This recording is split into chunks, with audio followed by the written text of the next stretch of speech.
Welcome to Sweet Life Beat Life. We hope this video helps. You start by confirming compatibility. Your phone should run Android 8, 0 or newer, and your vehicle must support Android Auto. Plug a quality USB cable into the car's data-capable port. Cables matter. Once connected, unlock your phone and accept prompts to allow permissions for contacts, notifications, and location. Those enable map and messaging functions.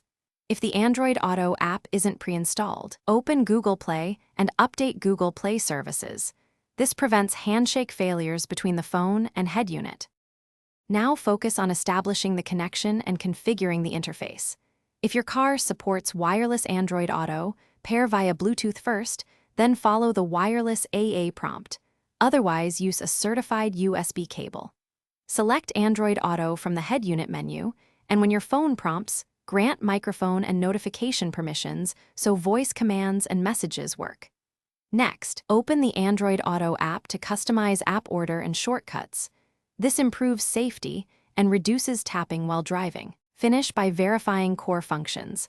Launch navigation, play audio, and send a test message with voice. Make sure Do Not Disturb Driving is configured so notifications behave as you expect. If anything misbehaves, reboot both the phone and car system. Many problems clear after a power cycle. If that fails, swap cables or ports, then reinstall Android Auto and reset app permissions. This often resolves driver profile or handshake errors so Android Auto runs reliably. Thanks for watching.